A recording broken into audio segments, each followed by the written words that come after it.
Nathan, her only son, threw the plate. It shattered against the wall, a scream in ceramic. "You're evicting your own family?" he shouted. Linda stared at him, calm. "I'm reclaiming what I paid for." His wife grabbed the paperwork, but it was too late. The house was sold. The mother they underestimated? Gone for good. Wait, before we go any further, I gotta ask, where are you watching from? Drop it in the comments, and don't forget to subscribe. The sound of eggs hitting the frying pan used to mean comfort. These days, it just meant Linda was in someone's way again. She moved quietly around the kitchen, her slippers barely brushing the tile, careful not to drip water from the rinse she'd just done on her coffee mug. Nathan's wife, Erica, was standing exactly where the creamer used to be, now repurposed into a space for her gut-healing smoothies. Linda reached past her carefully. "Morning," she offered. Erica didn't respond, just flipped a page of her phone's calendar and sighed like she'd inherited a burden. Linda took her mug back to the guest room. She wasn't sure when she'd started calling it that. It used to be the sewing room, then the den. Now it was a beige square with a twin bed, a short dresser, and one window she rarely opened. The house she'd helped them buy had plenty of space, just none for her. Down the hallway, Nathan's voice rose suddenly. "I mean, it's not even that much. A third of the bills? She missed 1 month and acts like she's being evicted." Erica responded, low but sharp. "We have enough going on without playing social workers in our own home." Linda froze mid-step. She hadn't told them she could hear through the vent in the hallway closet. She just hadn't stopped listening. "She sold her condo for us," Nathan continued. "We said she could stay as long as she needed." "No," Erica snapped. "You said that. I said temporary." Linda walked back to her room, mug still full. Later that day, Nathan appeared in her doorway with a soft knock and a spreadsheet. "I just wanted to clarify what utilities break down to monthly," he said, not unkindly, but with that accountant's tone he'd picked up since getting promoted. She looked at the sheet. Numbers in blue, her name underlined. "I missed one payment," she said evenly. He smiled awkwardly. "I know. It's just better if we all stay on track. It's about respect." Respect. She looked at her son's face and remembered when he used to ask her to check under his bed for monsters, when he cried because the school bus was late and he thought he'd been left behind. "Right," she said. "Respect." The conversation ended there. By the end of the week, the thermostat had a code. The laundry detergent was moved to their bathroom. And Linda's almond milk started disappearing, only to be replaced with a post-it. "Buy your own next time, please. E." Linda didn't cry. Not then. She pulled out an old notebook and began writing things down. April 4th, Nathan called rent a dignity issue. April 6th, Erica said, "She's lucky we let her stay." April 7th, thermostat now locked, living room off limits after 9. She added a line under it, "I am not a tenant. I am their blood." That night, dinner was quiet. Pasta, no sauce. Erica claimed it was detox week. Nathan scrolled his phone while Linda chewed in silence. She glanced at the wall. Photos of their wedding, their daughter's soccer trophies, a frame that used to hold her and Harold's wedding picture, now filled with a generic farmhouse quote, "Gratitude turns what we have into enough." She sipped her water. They didn't ask her how her day was, didn't mention the book she'd left on the counter about grief support groups. No one asked why she hadn't left her room until noon. That's when she knew. This wasn't a home. It was a waiting room, for her to vanish politely. After they went to bed, Linda sat on the back porch alone and texted one person she hadn't spoken to in months. "Linda, Carol, is that real estate lawyer you once mentioned still practicing?" The dots danced. Then came the reply. "Carol, he is." "Why?" Linda stared into the dark, one slipper tapping against the wood grain. Linda, "No reason. Yet." The post-it notes multiplied like mold. One showed up on the butter dish. "Use sparingly. This isn't the Ritz." Another on the washer. "Full loads only. Not your personal laundromat." One particularly vicious one was taped to the bathroom mirror. "Please wipe counters. We all live here." Linda stared at it, toothbrush in hand. We all live here. But some lived more equally than others.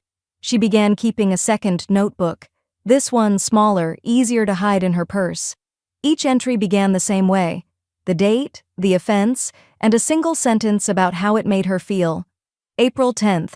Erica served 2 chicken breasts, no sides, none for me. April 12th. Nathan snapped, "You've had a lot of grace already." April 13th. She locked the thermostat to 63. At night, on purpose. In the space beneath, she simply wrote, "I feel erased." That afternoon, Linda pulled down an old photo album from her closet shelf, the one with the blue velvet binding she hadn't touched in years. She sat cross-legged on the twin bed, flipping through pages that smelled faintly of lemon cleaner and forgotten joy. There was Nathan, 17, wearing a borrowed cap and gown, his tassel crooked, his grin unguarded. She remembered how she'd taken a second job at the high school just to help cover tuition deposits after Harold passed. She used to walk campus grounds with a clipboard so Nathan wouldn't feel alone. Every scholarship form, every FAFSA, she'd filled out with shaking hands and prayers. Back then, he'd called her Warrior Mom. Now he sent her Venmo requests labeled Utilities Share. The next day, Carol called. "You still breathing over there?" she joked, but her tone had gravity. Linda sat at the edge of the bed, watching a sunbeam slide across the carpet. "Barely. You ever feel like you've been slowly replaced in your own life?"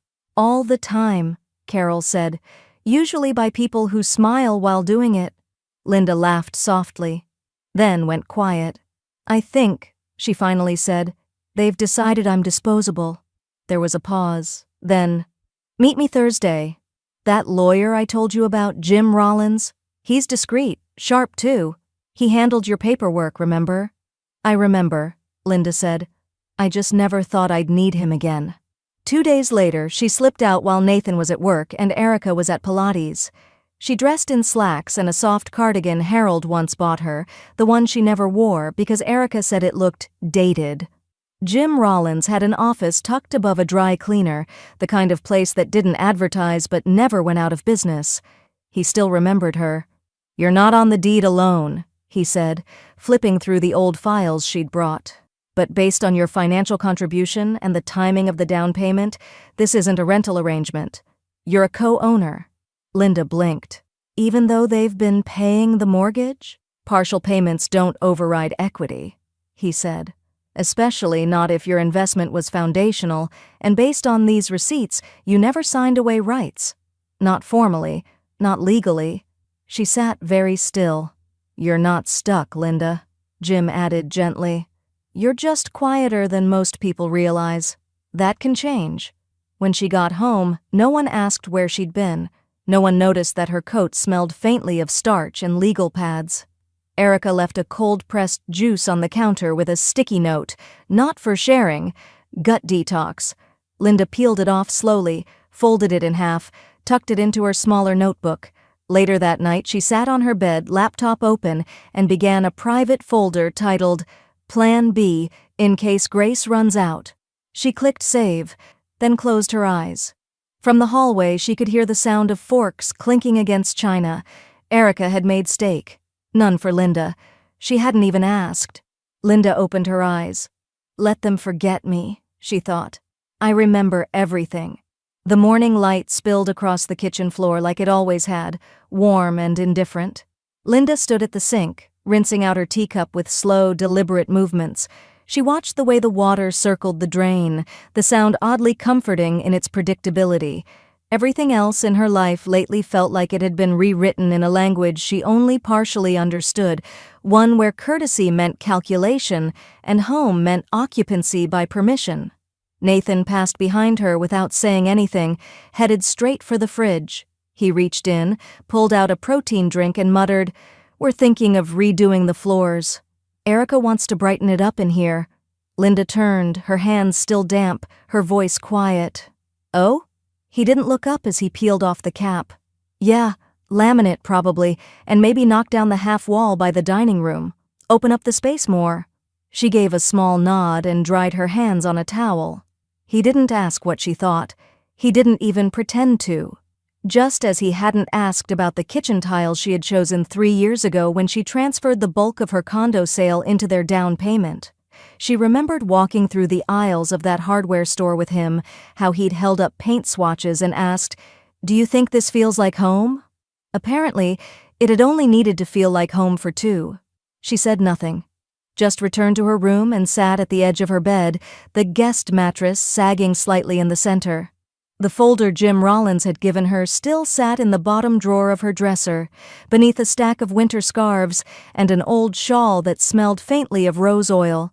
When she opened it, the facts stared up at her in clean, sharp type. Owner of record, Linda May Holloway. 50% equity stake contribution, $214,900 initial cash deposit, no formal buyout or ownership transfer filed. The rest of the paperwork confirmed it. Legally, she was not a guest, not a tenant, not a dependent. She was half the reason this house existed at all. But power, she was learning, did not always come from paperwork. Sometimes it came from noise, from certainty, from the sheer audacity of someone else's assumption. Nathan and Erica had made plenty of noise lately. Linda closed the folder, slid it back beneath the scarves, and leaned against the dresser for a long moment. Her breath came out slower than she expected, like her body had known something for weeks before her mind caught up. In the hallway, she could hear Erica laughing through a phone call. "It's just easier if we make the decisions, you know. She doesn't really need to be involved in the planning process." Linda stared at the door. There was no mention of walls coming down in any planning process she'd been invited to. No consultation, no respect, only statements delivered like favors. She was beginning to see it clearly. They did not see her as part of this life. They saw her as an obligation they were trying to budget around. That evening, she set the table with 3 forks instead of 4. Erica frowned when she noticed. "I just assumed you'd be doing your reading in your room again," she said, her tone tight. Linda smiled gently, almost sweetly. "I can set another place if that's a problem." "No," Erica replied, blinking. "It's fine." They ate in silence, the scrape of silverware louder than any conversation. Nathan mentioned laminate again, and Erica nodded, already talking about open shelving and brushed brass handles. Linda listened. She smiled at the right parts, but her mind had already started drawing blueprints of a different kind. That night she returned to her notebook. Her handwriting was slow, precise. April 16th. "They're renovating what I helped build," without asking. She added a second line underneath it, then underlined it twice. "Maybe it's time to do a little demolition of my own." It started with an envelope slipped under her door. Not mailed, not spoken about. Just there, tucked beneath the beige trim of her bedroom, folded too neatly to be anything but rehearsed. Linda stared at it for a long time before picking it up. The paper was warm from the hallway vent. A spreadsheet printed on plain white copy paper. Numbers circled, totals underlined, the heading in Nathan's overly tidy font. Utility back pay, January-April. A note was scribbled in the corner in blue ink. "We understand times are tough, but we need this caught up. Please review and let us know if you'll be signing the lease by Friday." Signing the lease. She had to read it 3 times before it registered. Not only were they asking for money, but they were also trying to convert her presence into a legal liability, complete with a tenant's lease, drafted without her name on the title. She hadn't even been given the courtesy of a conversation. That evening at dinner, Erica was unusually chipper. "We've started interviewing painters," she said casually, dabbing at her lips with a napkin. "We're going to lighten up the entryway. Too much beige can make a place feel dated." Linda stirred her soup. It was from a can. She knew because she'd seen the open tin in the trash before Erica could hide it. Nathan cleared his throat. "We also thought a lease would help protect everyone. Just something basic. Expectations and boundaries. It's pretty common these days." Linda nodded slowly, as if considering. "I'll take a look," she said. "Of course." She said it gently, graciously, like it hadn't cracked something loose inside her. That night, she texted Carol. "Linda, you once said you knew someone quiet. A realtor. Still true?" Carol replied almost instantly. "Very true. Want me to make the call?"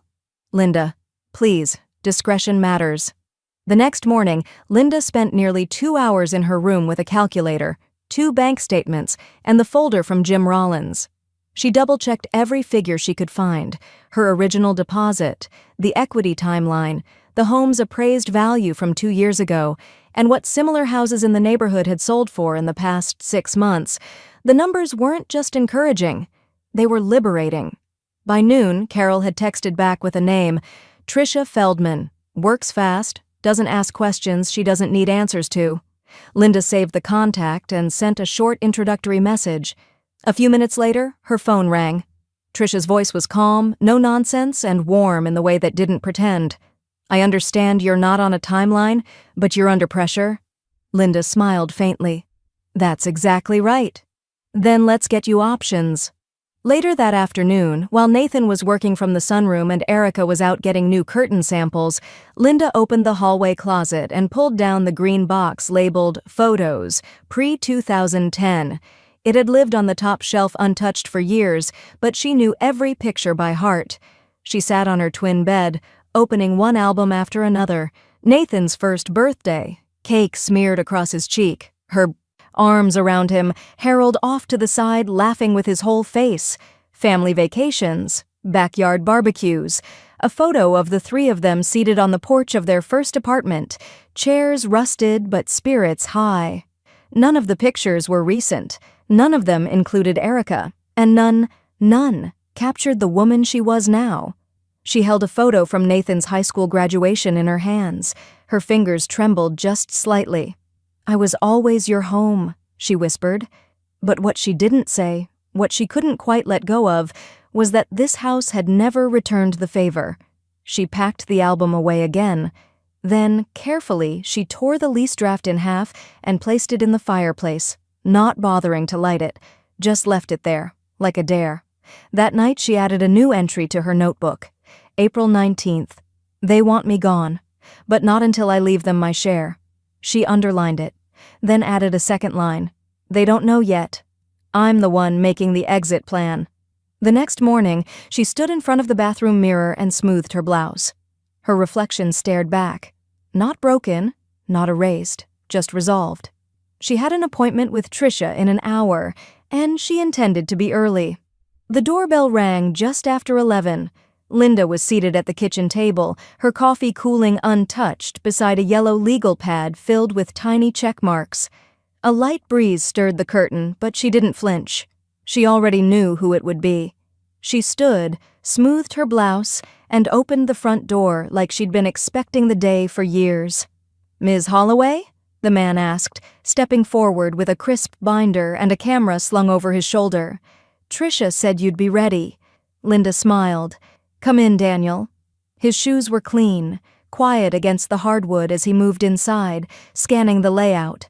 Professional eyes, no wasted motion.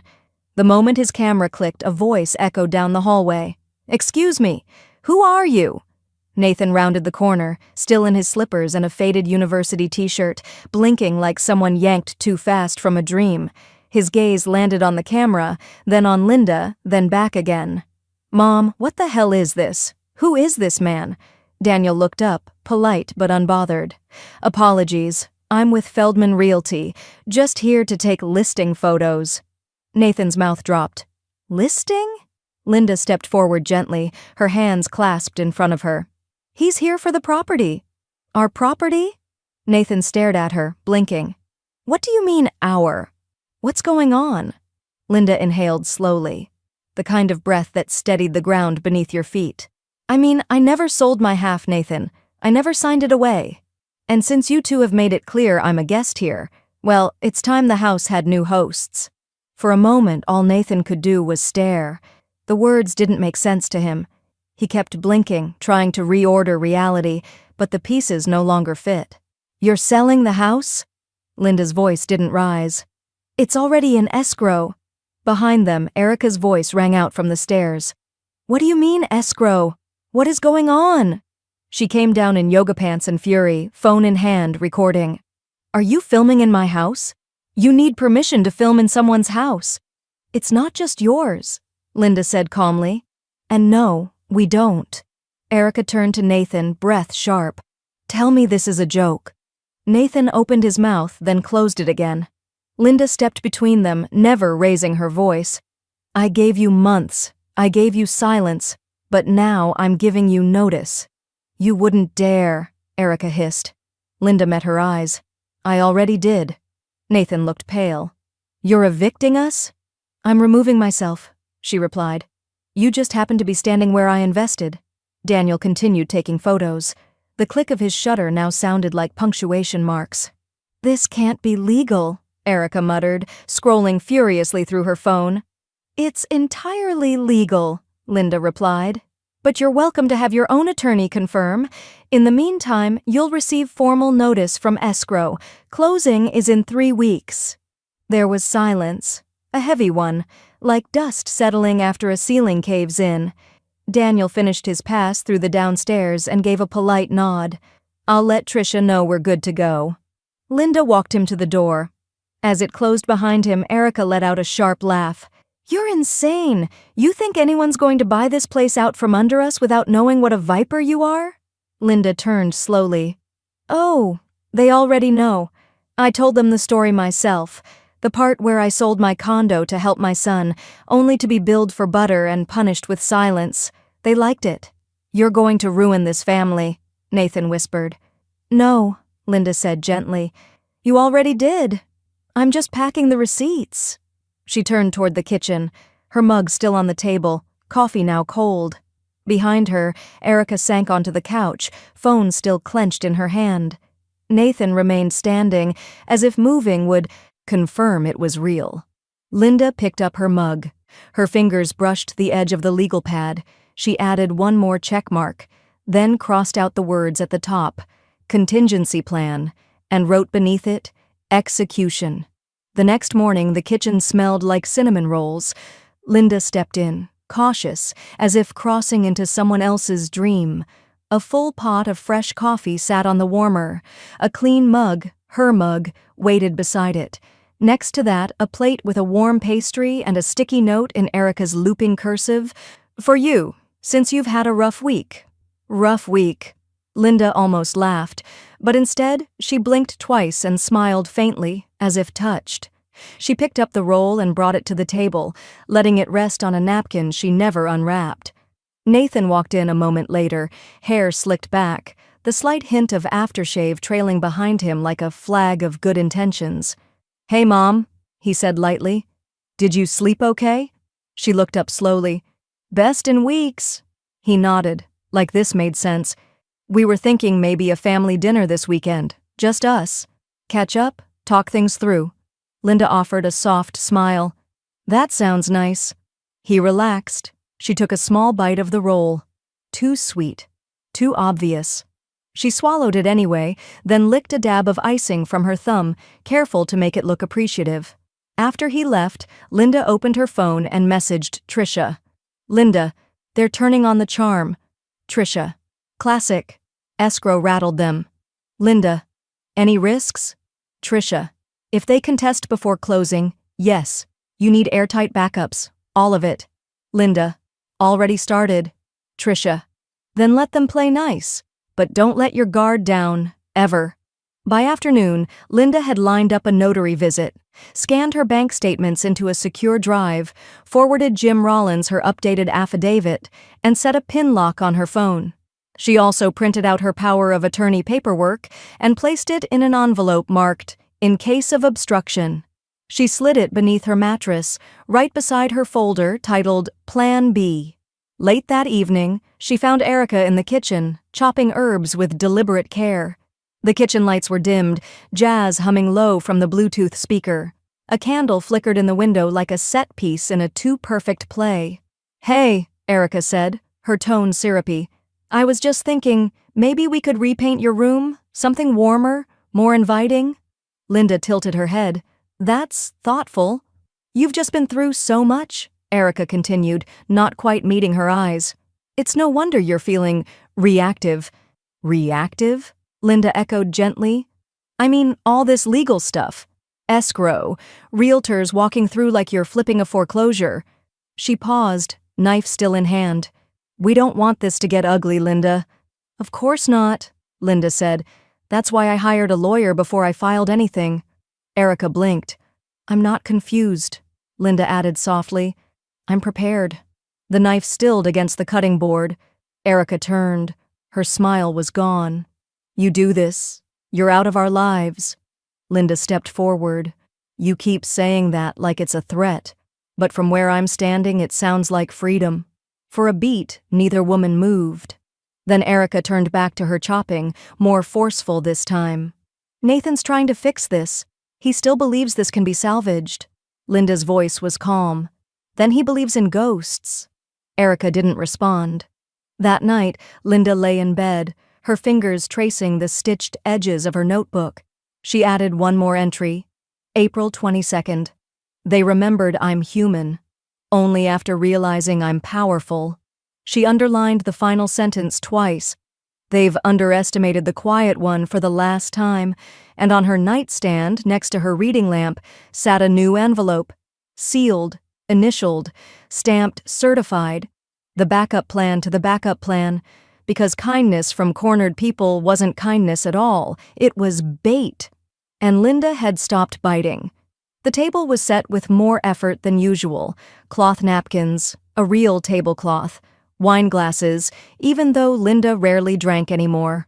A store-bought cheesecake rested awkwardly in the center like a hostage between courses. Erica had made roasted salmon and wild rice pilaf, dishes that screamed neutral effort, something that could be passed off as thoughtful without being personal. Nathan poured wine with practiced cheer. To new beginnings, he said, raising his glass. Linda raised hers, just a sip of seltzer with lemon. Actually, she said, tapping the rim lightly with her fingernail, before we toast I have a small announcement too. The air in the room cooled, almost audibly. Erica looked up from slicing the cheesecake. Nathan paused mid-sip. Linda placed her napkin gently on her lap and smiled. Escrow closed this morning. Silence. I've finalized the sale, she continued. You'll have 14 days to vacate. You'll receive official notice tomorrow. Nathan blinked. His glass wobbled slightly in his hand.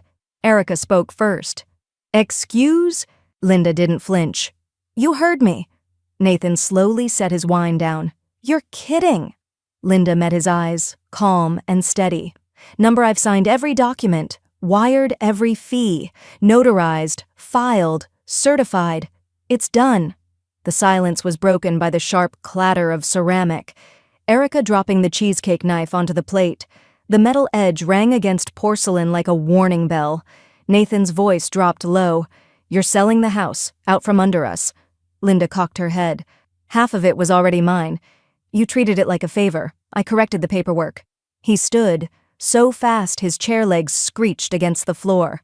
We let you live here, he snapped. No, she said softly. You tolerated me, then tried to invoice me for the butter. Nathan's hands clenched. You can't legally force us out. We'll take this to court. Linda's smile was almost kind. You could try. But remember that waiver you signed when we set up the joint deed? The one Jim Rollins made you initial 3 times? Erica's face blanched. What waiver? Nathan's voice cracked. That was just for refinancing. No. Linda reached into her purse and slid out a single folded page. It was also a non-contest clause. You gave up the right to dispute future sale decisions in writing. You didn't read the fine print. Erica lunged forward, snatching the page, her eyes racing over it. This is insane. You tricked us. No, Linda replied. You ignored me. There's a difference. Then Nathan did something she hadn't seen since he was a teenager. He threw the plate. It hit the far wall, shattering in a spray of rice and ceramic and whatever dignity was still in the room. I gave you everything, he shouted. I cleaned up Dad's mess. I took care of things when you couldn't even get out of bed after he died. I buried him, Linda said, her voice still steady. And I still found a way to get you through school, through your first job, your first failed business. I sold my condo to buy you this life, and you repaid me with cold dinners and locked thermostats. Nathan's breathing was heavy now, the kind that came with the realization that no argument could unmake what had already been done. Erica crossed her arms. You'll regret this. Linda looked down at her glass. Number, I regretted staying silent for this long. For a moment, it was as if the whole house held its breath. Then Linda stood, smoothed her blouse, and placed her napkin on the table. "I won't be staying for dessert." She walked past the shards of broken plate, careful not to step on anything sharp. At the threshold of the hallway, she paused. "You have 14 days. Make them count." Upstairs, the guest room, the sewing room, the den, her cell, waited empty. Downstairs, the house seemed to lean in on itself, the way a body does when the soul quietly slips away. Back in her room, Linda opened her notebook and added, "April 23rd. The plate broke. So did the illusion." She drew a line beneath it, then circled one word: freedom. The first moving truck arrived at 9:02 a.m. sharp, its diesel grumble breaking the early morning stillness like a dare. Linda sat by the living room window, tea in hand, wrapped in a knit cardigan she hadn't worn in years. It still smelled faintly of lavender sachets and old church pews. From her vantage point, she could see Erica in the driveway, arms crossed, barking directions at two underpaid men trying to fit a sectional through the front door. Nathan wasn't far behind, hauling boxes labeled fragile, like they held fragments of his dignity. Linda didn't offer help. No one had asked. By noon, the dining room was half dismantled. The gallery wall, formerly lined with curated family photos and Pinterest-worthy quotes, now sat in a pile of mismatched frames on the carpet. One of them had cracked in the process. A photo of their daughter's 4th birthday, frosting on her cheeks, confetti in her curls. Linda had taken that picture.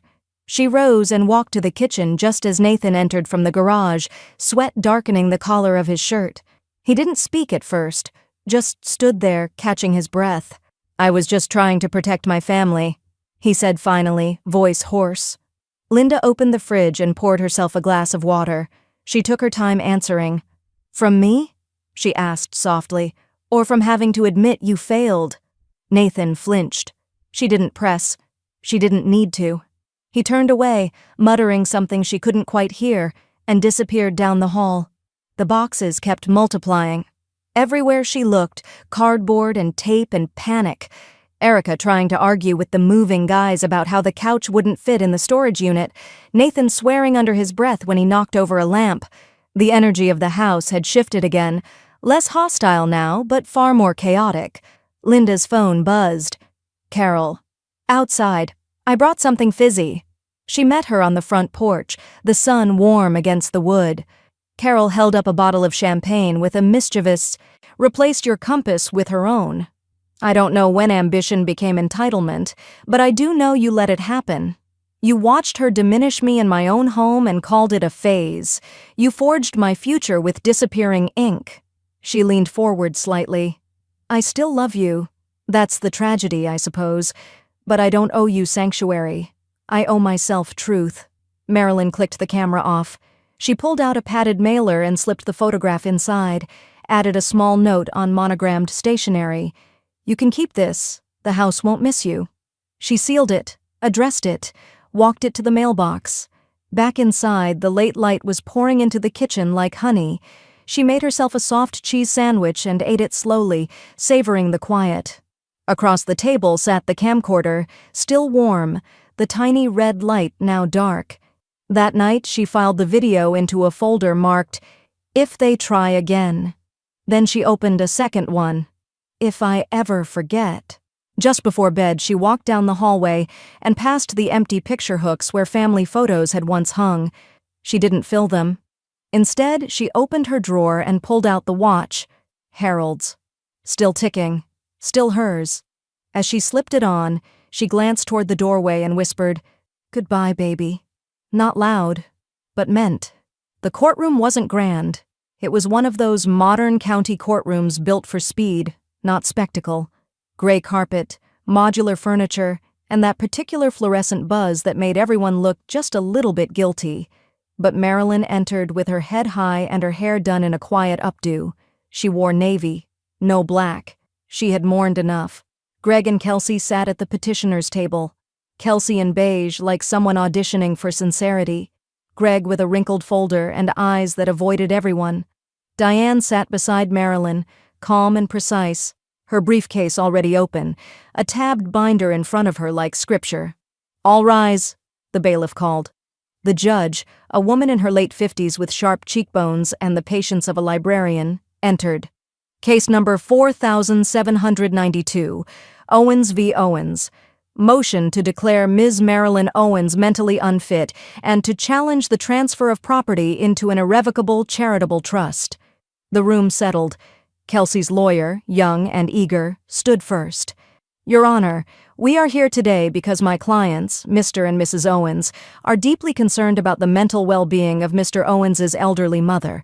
They believe her recent legal decisions were not made with full capacity or clarity, and that undue influence or confusion may have affected the creation of this so-called trust." Marilyn didn't flinch. Diane stood.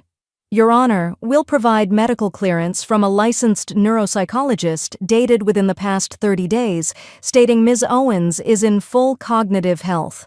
We'll also submit financial ledgers spanning 20 years, her recent banking transfers, all executed independently, and a video statement made with time-stamped validation. And finally," she placed a flash drive on the table, a 27-second clip in which the petitioners openly joke about inheriting her home before they finish a bathroom renovation. Kelsey's lawyer objected. The judge waved it off. "I'll allow it, for tone, if nothing else." The flash drive played on the overhead screen. Laughter, lemon tart. Kelsey's voice, "At this rate, we'll inherit the house before we get the bathroom reno done." Then Marilyn, in the background. Silent, pouring wine, watching. The silence in the courtroom after the video cut was louder than the laughter had been. Greg sank deeper into his chair. Kelsey crossed her arms, eyes glinting with resentment. "Do you deny making that comment?" the judge asked. Kelsey straightened. "It was a joke. Context matters." Marilyn rose slowly. "May I speak?" The judge nodded. Marilyn walked forward. No notes, no papers, just her voice. "I was quiet for too long," she began. "I believed that being soft meant being good, that if I smiled through discomfort, they'd eventually see me." She turned slightly toward Greg. "I didn't raise you to lie. I raised you to think. But somewhere along the line, you let someone else think for you." Greg stared at the floor. "To be clear, I'm not confused. I'm not frail. I am, finally, resolute." She took a slow breath. "Being quiet got me hurt. Speaking up got me free." The judge leaned back. "Thank you, Ms. Owens. I've heard enough." She shuffled some papers. "This court finds no evidence of mental incompetence or coercion. All documents appear valid and executed properly. The trust will remain as filed." Greg closed his eyes. Kelsey stood too fast, knocking over her chair. "This isn't justice. It's elder manipulation in reverse. She's making a mockery of us." "No," the judge replied calmly. "She's just no longer afraid of you." Court adjourned. Outside, cameras waited. Not many, just a local station and a reporter from an elder rights blog. They asked Marilyn for a comment. She smiled politely. "No, thank you." But once she reached Diane's car, she paused. "Actually," she said, turning back to the reporter, "just one thing." The camera focused. "People think legacy is what you leave. I think it's what you protect while you're still breathing."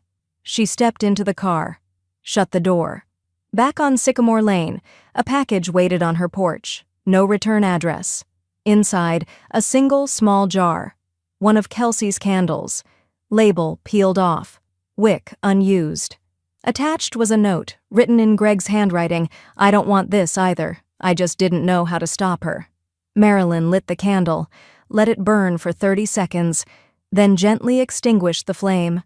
The courtroom was smaller this time. No cameras, no reporters, just 4 rows of pew benches and the thump of a ceiling fan that refused to settle into rhythm. Marilyn sat alone at the respondents' table, her hands folded neatly over a brown leather handbag. She wore dark green today, the same shade Harold used to call her storm color. Diane was beside her, flipping slowly through case documents, her pen already uncapped. Across the aisle, Greg sat in a suit that didn't quite fit. No Kelsey, not this time. She was home, or hiding, or somewhere rebranding her grief as a wellness journey. Marilyn didn't ask. "Court is now in session," the clerk called. "State of New Mexico versus Gregory Owens, financial exploitation of a vulnerable adult?" Greg flinched at the wording. The judge, different from last time, adjusted his glasses and looked over the file. "Mr. Owens, you've waived the right to a jury trial, correct?" Greg nodded. "Yes, Your Honor." Marilyn didn't look at him. She didn't need to anymore. The prosecution laid it out clinically. Power of attorney filed without proper consent, a forged letter from a non-practicing physician, banking withdrawals unaccounted for, a home nearly stripped of ownership through manipulation and gaslighting, all under the pretense of protecting an aging parent. Then Diane stood. "We're not here to humiliate," she said. "We're here to clarify. This was not a misunderstanding. This was not a bad idea that went too far. This was methodical. This was calculated, and it only stopped when my client refused to stay quiet." She submitted final documentation, account statements, expert testimony, and a signed affidavit from the neurologist who cleared Marilyn, twice. The judge asked, "Does the respondent wish to make a statement?" Marilyn stood slowly. "Only this." She looked at Greg, eyes calm but carved from granite. "You were given everything, from braces to bailouts, from birthdays to breakdowns. And when it came time to give back, when all I asked for was honesty, you gave me strategy." She didn't wait for permission.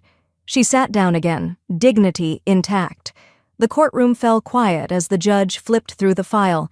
Then, "This court finds Mr. Gregory Owens guilty of financial exploitation under New Mexico Statute 3047-1. The court further rules that all restitution, including fraudulent withdrawals and asset interference, be repaid to Ms. Marilyn Owens in full." Greg sagged in his chair. The judge continued, voice measured. "In addition, Kelsey Owens is hereby barred from all legal or financial interest in the Owens estate, now and in perpetuity." Marilyn exhaled. Just once. And finally, the judge concluded, "This court recognizes the integrity and legal soundness of the Harold and Marilyn Owens Charitable Trust. Its terms shall remain sealed and irrevocable. No further challenges will be entertained." Gavel. Done. Diane didn't smile. She didn't have to. Greg stood shakily as the bailiff approached. "I'll turn myself in tomorrow," he whispered. "I need time." The judge glanced down. "You had time. You used it poorly." The bailiff gestured. Greg followed. No cuffs. Not yet. But every step sounded like regret. Marilyn gathered her things without a word. Diane touched her shoulder once, light as a falling leaf. Outside the air was brisk. It smelled like juniper and verdict. On the courthouse steps, a woman in a navy coat was waiting. Lena. "Aunt Marilyn," she said softly. Marilyn embraced her. "Thank you for coming." "I cleared the back room," Lena said. "The first applicant moves in tomorrow. She used to be a teacher. Lost her home after her son took out loans in her name." Marilyn nodded. "She'll be safe here." They walked together toward the parking lot.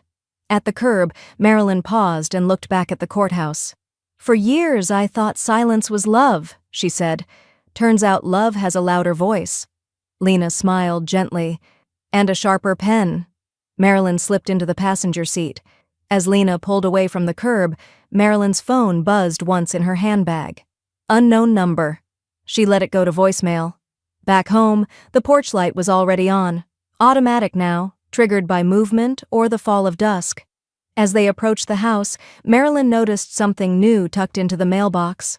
No envelope, just a single photo. Greg, 6 years old, holding a dandelion in one hand. On the back, in blocky pen, "I'm sorry, I miss the wishweed days." She stared at it, then turned it over. On her porch, she stood perfectly still and whispered, "But you blew too hard." The lake didn't speak much. It didn't need to. It shimmered like brushed steel in the morning sun, its surface rippling only when the ducks glided through or when the wind curled its fingers along the shoreline. Marilyn stood on the deck of her small retirement cottage, wrapped in a sky-blue cardigan and holding a mug that said, "Trust no one who says, just trust me." Lena had given it to her, laughing, on her first morning there. It had become a ritual, coffee on the deck, watching the world arrive slowly. The cottage was modest but full of light. One bedroom, a little studio off the back for painting, a kitchen that smelled like rosemary and lemon oil. The walls were lined with artwork. Some were prints, some were hers. Most were unfinished. That was the point. The community here was small and real. No one asked how big your house used to be or if you had kids who called. They talked about books, soup recipes, and the migratory patterns of the blue herons that passed overhead in October. Marilyn taught a watercolor class on Thursdays, not because she was an expert, but because she was curious. She liked the way the color bled into wet paper, never quite following instructions, always blooming where it wanted. She liked that no one tried to own it. Lena visited every Saturday. They didn't call it caretaking. They called it brunch. Lena brought lavender scones and peeled oranges into quarters just the way Marilyn liked. They played cards sometimes, or talked about the women living in the trust house back on Sycamore Lane, how the second applicant had arrived with nothing but a duffel bag and a folder of eviction notices. She framed her GED last week, Lena had said once, told me no one ever clapped when she passed anything. So we clapped. Marilyn had smiled, eyes damp but clear. Then you did something sacred. The old pain didn't echo as often. When it did, it was quieter, like the distant hum of a power line after rain. That afternoon, she opened the cedar box beneath her bed. Inside, only one thing. Greg's photo. The one with the dandelion. Folded note still tucked in back. She took it out slowly, walked outside. The sky was beginning to pinken at the edges, the lake softening to pearl. She crouched by the fire pit and struck a match. The flame caught instantly, curling the paper like it had been waiting. She watched the letter burn until it was nothing but charcoal and guilt. Then she stood. She didn't cry. Not because it didn't hurt, but because it didn't own her. That night, as the porch light clicked on beside her, Marilyn curled into her reading chair and opened her favorite novel, not for the plot, but because the spine felt good in her hands. Outside, the frogs began their low chorus. Inside, her phone buzzed. Lena again. New applicant approved. Widow, 64. Kelsey's old age, if she's lucky. Funny how life evens out. Marilyn texted back a heart emoji and set the phone down. Then she lit a candle. Not one from Kelsey's line, just vanilla bean. Cheap. Simple. Real. She stared at the flame for a long time, letting the silence settle over her shoulders like a blanket. Then she whispered, just loud enough to hear herself say it. Silence was their weapon, but peace was mine. Grin. You know, Carol said, popping the cork with a practiced twist, most people wait until after the closing date to celebrate. Linda accepted the plastic flute. I'm not most people. They clinked. For a few minutes they sipped in silence, watching the awkward ballet of furniture removal unfold across the lawn. A bookshelf caught on the porch railing. Erica snapped at the movers again. Carol leaned over. Does it feel real yet? Linda exhaled through her nose. Almost. A soft voice broke the moment. Grandma? Linda turned. Nathan's daughter stood at the edge of the porch, her hands fidgeting with the hem of her sweatshirt. 14 now. Taller than Linda remembered. Less child, more ache. Can I say something? The girl asked, hesitant. Linda nodded. The teen stepped forward, eyes darting between her parents and the moving truck, then back to Linda. I wanted to say thank you for standing up, even if it made everything weird. Linda's throat tightened. You didn't do anything wrong, the girl added quickly. They were just mean, like quietly mean. But I saw it, and I'm sorry. Linda reached out and gently tucked a strand of hair behind the girl's ear. You don't have to be sorry for them. But I wanted to be like you, she whispered. You didn't yell, you just held your line. Linda smiled. And for the first time in a long time it reached her eyes. Inside, another thud echoed. Something heavy dropped, followed by muffled cursing. The girl glanced back toward the chaos. I should go help, but I'm glad you didn't disappear. I'm not going anywhere, Linda said. And she meant it. As her granddaughter walked back inside, Linda opened her notebook, thumbed to a fresh page, and wrote, April 26th. The silence broke. And someone heard. She didn't underline it. She didn't need to. Behind her, Carol raised her flute again. To exits, she said, and better entries. Linda clinked glasses, and this time she drank deep. The hallway sounded different once the house emptied. No low thrum of Erica's blender in the morning, no muffled calls from Nathan's office, always half irritated, half urgent. Just the soft creak of aged wood beneath Linda's feet as she moved slowly through the silence. She paused outside the former guest room, her room, and let her hand skim the doorframe. The grooves in the paint, the tiny chip at the bottom corner, the scratch where she'd once knocked a suitcase against it after Harold's funeral. All those invisible souvenirs of a life lived carefully. The room was nearly bare now, a single chair by the window, a lamp, her notebook. Linda stepped inside and sank into the chair, the late afternoon light casting golden shapes across the carpet. She stared out toward the backyard.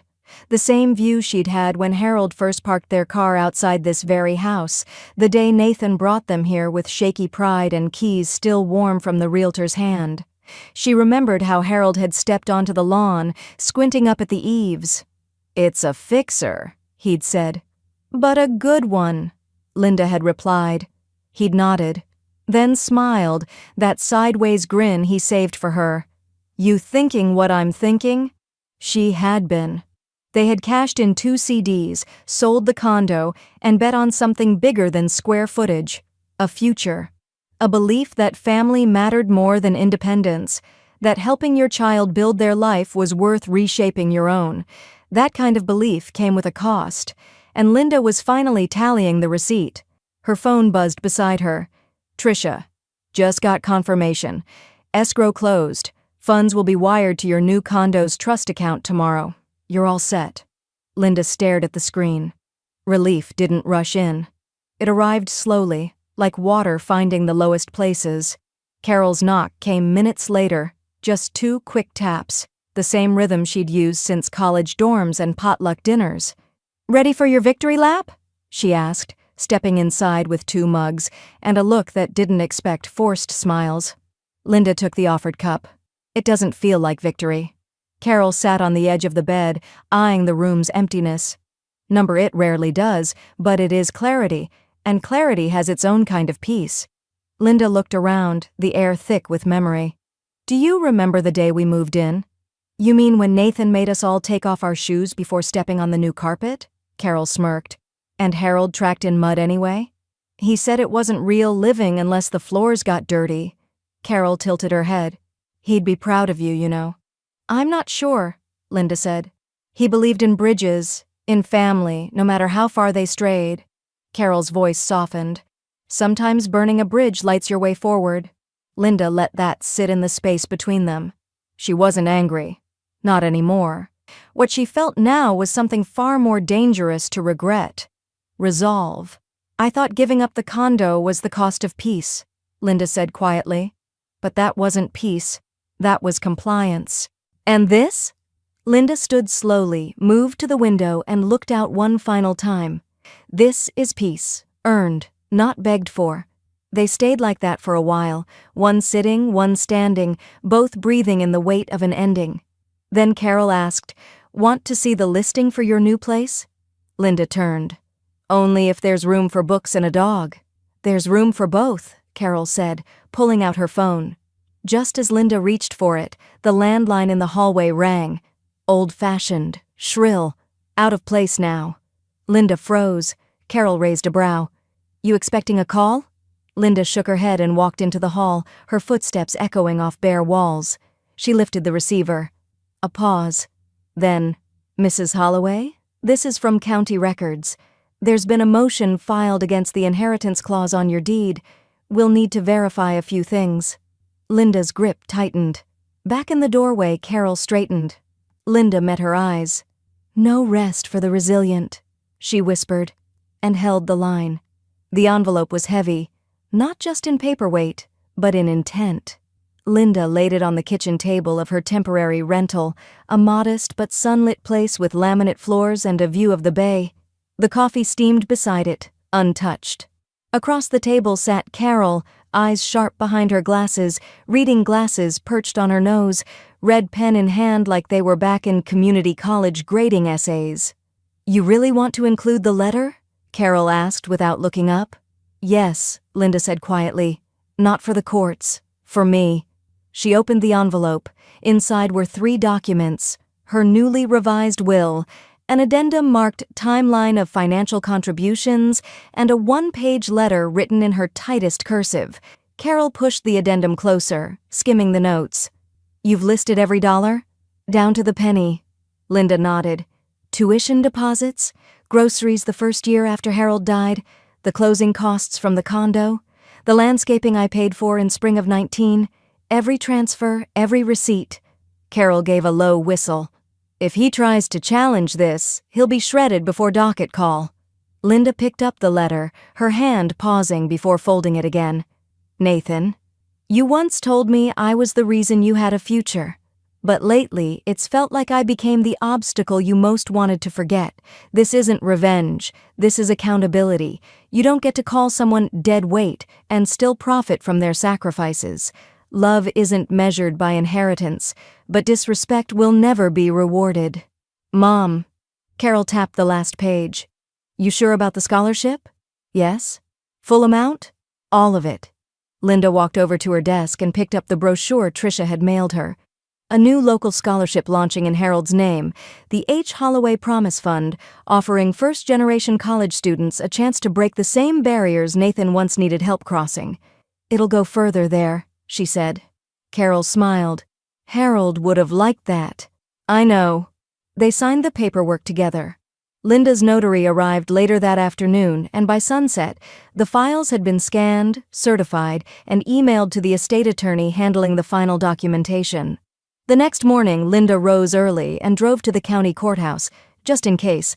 Motion or not, she wanted her paperwork logged. Carol came with her, documents neatly filed in a plastic binder. The clerk took them without comment, only pausing to double-check a page. "Would you like a copy of the public announcement?" the woman asked. "Yes, please," Linda said, "and have it run in both papers. Sunday edition." That afternoon, Linda returned home, made herself a cup of Earl Grey, and opened her window to let the coastal wind move through the room. She placed Harold's old watch on the windowsill, still ticking, and sat in the quiet that didn't ask her to shrink to fit it. The call came late Sunday morning. "Mom?" Nathan's voice was tight. Not angry, not yet, just on the cusp of disbelief. "Yes? What the hell is this? A newspaper? You let me find out through a newspaper?" "I assumed your lawyer would forward it. I gave him the courtesy first." "You're donating my inheritance?" "Your portion, yes." "To strangers?" "To students," she corrected. "You know, like the kind I used to clean hallways to support." There was a pause on his end.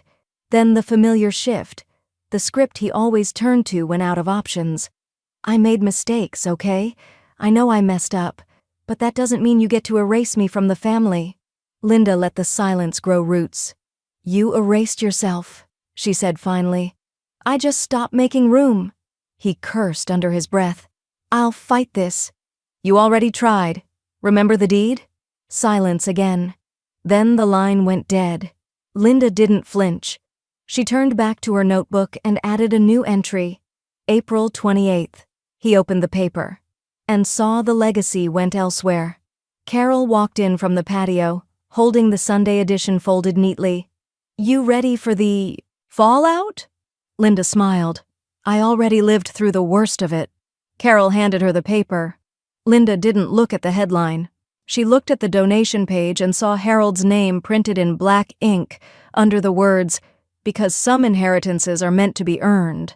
She folded the page, tapped it against her palm, and looked up at the sky just as the breeze shifted. "Let him read it," she murmured. "Let the world know." The war wasn't loud, but Linda had already won. The knock came just past 7 p.m., sharp, urgent, the kind that knew it was unwelcome but rang anyway. Linda set down her book, slid her reading glasses to the top of her head, and walked to the front door of her small coastal condo. She didn't need the peephole to know who it was. Something about the weight in the air told her. She opened the door only halfway. Nathan stood on the other side, wrinkled shirt, shadows under his eyes, and the look of someone who had rehearsed his speech in the rearview mirror too many times. His hands were buried in the pockets of his jeans, like they might anchor him in place. "Can I come in?" he asked, voice low. Linda leaned against the doorframe. "You can speak from there." He blinked. "Seriously?" She didn't answer, just waited. Nathan let out a tight breath and rubbed the back of his neck. "Okay, fine." He took half a step back, enough to keep the conversation from feeling like a confrontation, though it still was. I need to say a few things, then I'll go." Linda nodded. "Go ahead." He hesitated, then started with the softer edge. "Look, I know I've made mistakes, a lot of them. Things got messy and I didn't handle it well, but we were under stress. Erica was working long hours. The house was too tight for everyone. I felt stuck between doing right by you and keeping the peace." She tilted her head. "Nathan," he paused, "this is the part where you explain how your circumstances excused your choices." He blinked. "I'm not trying to justify. You are. And I'm listening. Just call it what it is." His jaw tightened. He shifted again. "Fine, I was overwhelmed. But you blindsided me, Mom. Selling the house out from under us, the scholarship, the newspaper. You didn't even talk to me." "I tried," she said gently. "More than once. You weren't listening. You were performing politeness while treating me like a squatter." He opened his mouth, but no words came. "I'm not angry," Linda said, voice steady. "Not anymore. But I am done shrinking to be convenient." Nathan's eyes flashed. "You always said family came first." "I did," she said. "And I meant it. That's why I helped you. That's why I stayed quiet. That's why I let you believe I'd always fold. But I'm your son," he said, louder now, frustration curdling his tone. "You owe me something." "No," she interrupted, calm, final. "I gave you everything, love, support, my home, my savings. What you did with it wasn't my choice, but your failure to care doesn't obligate me to suffer." The words landed like stones. Nathan stood frozen, mouth half open, shoulders squared in defense. The porch light flickered on above them as dusk turned to evening. Linda shifted her weight and added softly, "I don't hate you. I just refuse to participate in your denial anymore." Nathan stared at her, eyes glossy, rage and hurt blending into something sour. "Erica was right," he spat. "You've been waiting for this, some big theatrical payoff." Linda didn't flinch. I was waiting to be heard. When I realized you were never going to listen, I built my own ending." He stared at her a moment longer, then turned and walked down the steps. No goodbye. No thanks. Just silence and scuffed footsteps retreating into the dark. She didn't watch him go, just closed the door with quiet finality and leaned against it for a long breath. Inside, the condo hummed with stillness. She walked back to the table, picked up her pen, and opened her notebook. April 30th. He came for forgiveness, but left empty. She paused, then added a second line. "I am not a door. I do not open for guilt." Outside, a car engine started. Inside, Linda exhaled. Still standing, still whole, still hers. The condo was small, but Linda had chosen every corner of it. The window in the living room faced the bay and caught the sunset around 6:47 p.m. most evenings. The kitchen drawers didn't stick. The neighbors, 2 retired teachers, said hello but never lingered. Peace wasn't loud here. It moved like breath, present, necessary, and quiet. On the second Monday of the month, she brought home a dog. A rescue mutt with wiry tan fur, ears too big for his head, and a tail that thumped uncontrollably whenever someone said, "Good boy." She named him Theo, short for Theory, because he was something new she was trying. The first night, he curled up beside her chair as she painted for the first time in 22 years. She wasn't chasing mastery, just color, shapes, the feel of the brush in her hand and the thrill of messing up without consequence. 1 canvas became 4, then 7. She tacked them to the wall above her writing desk, not to display, but to remember that beauty didn't need permission to exist. On Thursdays, she joined a writing group on Zoom. Carol had suggested it.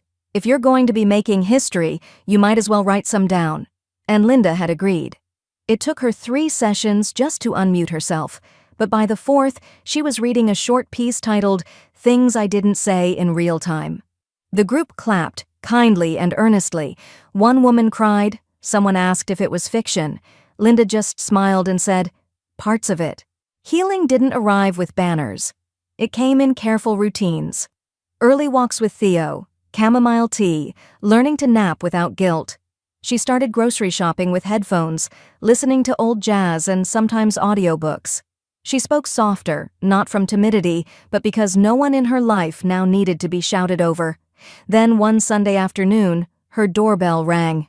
Not urgent, just patient. When she opened it, her granddaughter stood there. Hoodie sleeves pulled over her palms, hair in a messy braid, a shoebox in one hand. Linda stepped aside. "Come in, sweetheart." The girl set the box on the kitchen counter and opened it carefully. Inside, a folded letter sealed in an envelope, a bag of cookies, and a small framed photo. The same one from the broken frame during the move. Nathan, age 4, holding a balloon and sitting on Linda's lap. "I didn't know where else to put it," her granddaughter said, her voice tight. "I saved it." Linda's hand hovered over the frame. "Thank you." The girl hesitated. My dad wrote something. I'm supposed to give it to you." Linda took the envelope but didn't open it. Not right away. Her granddaughter's eyes glistened. "He's not doing great. I think he's trying, but he doesn't know what to do with shame." Linda nodded slowly. "That's not something you fix for him." "I know." Linda reached out and squeezed her hand. "And you don't carry what isn't yours." The girl bit her lip. "Do you hate him?" "No," Linda said. "But I no longer shape myself around him." They sat at the table, drinking warm cider, Theo's tail flicking against the baseboard like a metronome for whatever was being rebuilt. Eventually, the girl asked, "Do you think he'll ever change?" "I think people do what they're willing to work for," Linda said, "and avoid what they're afraid to face." The girl leaned against her. "You're strong." "I'm whole," Linda replied. "That's different." They talked until the sky softened into pink. As her granddaughter left, Linda watched her walk to the bus stop, the letter still on the counter. She made no move to open it. Instead, she reached for her pen and opened her notebook. May 5th. Peace makes no noise. But I can hear it now. She didn't write a second line. But as she returned to the living room, Theo at her heels, she glanced at the photo by the window, Harold's smile captured forever. She whispered, "We're getting there." Then sat down to paint something entirely new. Linda sat at the small kitchen table beneath the bay window, legal pad in front of her, pen uncapped and poised. The morning fog still pressed against the glass, quieting the world like cotton stuffed into the corners of her life. Theo dozed beneath her chair, his breath slow and steady. She had rewritten her will once before, after Harold died. She remembered how surreal it had felt then, naming Nathan as executor, marking the box for sole heir, and scribbling a note in the margins about leaving behind the china set and her pearl earrings, as if those items might anchor the memory of her. Today's edits would not be scribbles. Her attorney had emailed the updated draft that morning. It sat printed beside her tea. She lifted the pen and made her first strike. Beneficiary, Nathan Holloway. One line. A life erased. Flashbacks rose uninvited but vivid. Nathan, age 10, building a fort from couch cushions and insisting she come inside with him. Nathan, 23, hunched over their dining table, shaking as he opened his first rejection letter from a law school he never applied to again. Then, Nathan at 35 saying, "You're kind of dead weight now, Mom. We're doing our best." The pen pressed harder than she intended. She paused, took a breath, and continued. Charitable beneficiaries. H. Holloway Promise Fund, primary. Second Wind Animal Shelter, 50% of life insurance payout. Coastal Women's Art League, Paints and Paper Program. She smiled as she added the last one. Just last week she donated her first finished canvas, an abstract of sunrise in bruise colors. It had been auctioned for $68. Nothing glamorous. But someone had seen it and wanted it. There was one more line left, alternate heir. Name. She wrote, Emery Holloway, granddaughter. Underneath, she printed clearly, should she choose to accept, with no obligation or expectation. The final section was for special provisions. Linda folded her hands. This part was optional, but not to her. The flashbacks rolled again, not as memories but as sensations. The sting of Erica's passive notes on the fridge, the sound of her own voice quieting during dinner, the ache of setting a table for people who pretended she didn't eat. She picked up the pen one last time and wrote, no descendant who ever referred to me as dead weight, verbally, digitally, or in writing, shall inherit any portion of my estate, property, or named insurance. This clause shall not be contestable, regardless of future relationship, reconciliation, or time past. She underlined not be contestable twice. The fog outside had begun to lift, peeling back into soft gray streaks. Light filtered through the glass and landed on her hands. They looked older than she felt, but steadier too. The doorbell rang. Not loud, just once. A familiar rhythm. Carol entered without waiting for permission, holding 2 cinnamon rolls from their favorite cafe and a thermos of black coffee. I brought fuel, she said, spotting the documents on the table. Are we legalizing vengeance or peace today? Both, Linda said, depending on where you sit. Carol laughed and handed her a roll.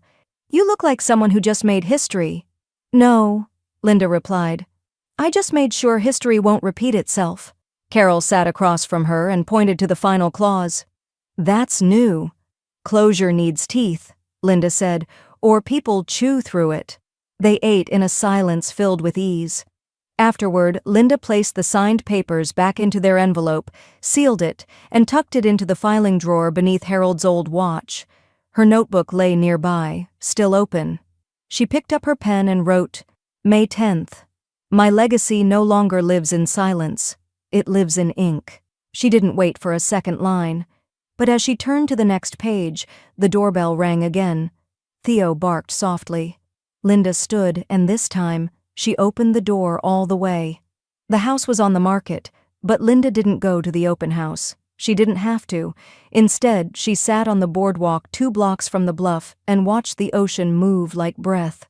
Theo sat beside her, leashed loosely to the bench leg, ears perked at passing joggers and the occasional skater.